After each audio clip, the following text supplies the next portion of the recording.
Hello, hello, hello, hello, hello. What's up, everyone? Another morning.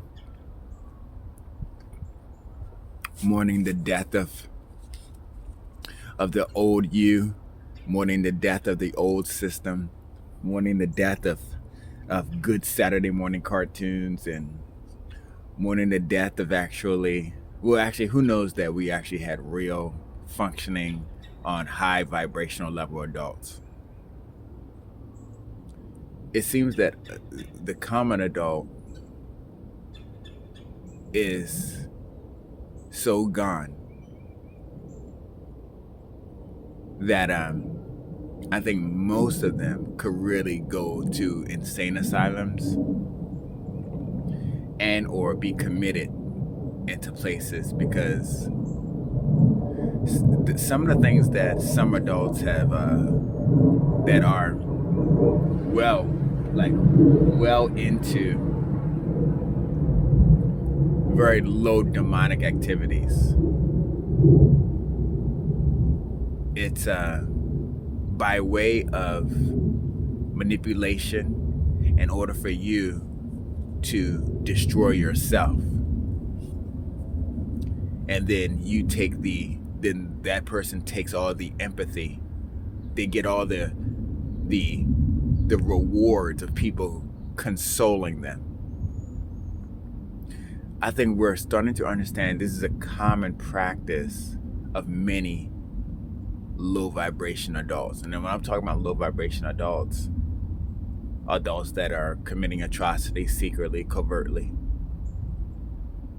they're behaving in a way in which they know exactly what they're doing.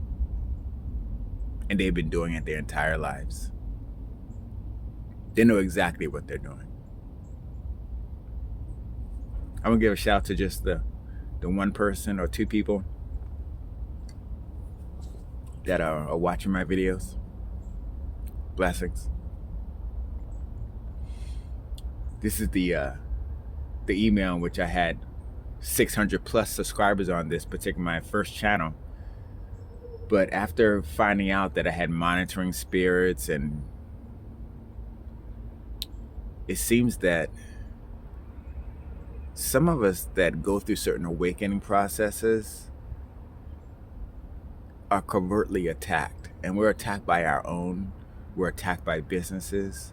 We're attacked by the system. And it's so weird to actually, it's so weird to actually come to realize this, that you can just be going about your day, trying your best. But underneath the radar, you're being followed. You're getting poop put on your car. You may be getting poisoned. All because of how you think, or the fact that you're not going to participate in certain programs, or the people you think are close to you actually don't like you. And if you did come back around, you would threaten the lifestyle that they're living.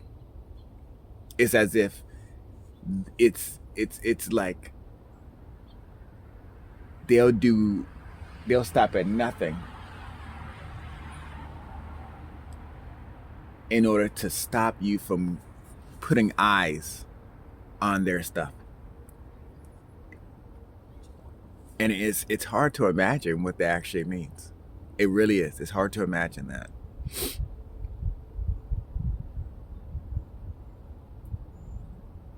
Like, these people don't want to see psychiatrists because psychiatrists know about archetypes. They know about behavior. They know when people spin things. So these people don't want to see a psychiatrist. They don't want to see psychologists because it'll expose who they are.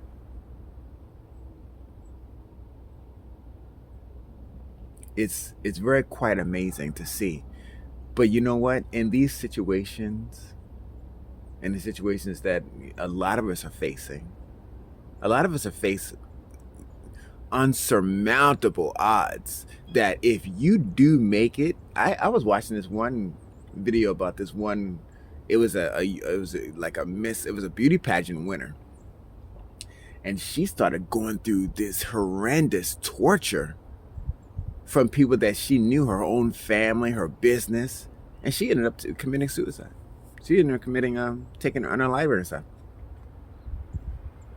because she didn't know what was going on. She fell back into like smoking weed and partying and stuff like that. And it's like, well, see, that's the thing. These low vibrational humans can operate pretty freely when you're underneath the influence of low vibrational behaviors. Like I don't drink. I stopped drinking back in 2020. But before that, I never really had a drinking problem. I wasn't going out to bar trying to get slosh. I didn't like getting wasted. And if I did get drunk to that degree, not even a lot, I was never a person to black out. I was never a person to go into these rages and stuff like that. I've always wanted to always stay pretty sane and in control of myself. Yeah, I get inebriated and I'm like walking funny sometimes. It's like crap. I hate that. I hate the fact that I wouldn't be able to control how I walked, how I talked, And then also with weed, it's like, cannabis has a place in society, has a place in the world, but just like anything, just like how you can go get alcohol, it can be abused, And it's not like I'm saying that, like I was an everyday smoker, If I went a couple days without smoking, it was kind of crappy because if I went more than like 3 days without smoking, then I would have lost my tolerance. And not only would things kind of bother me, there's great things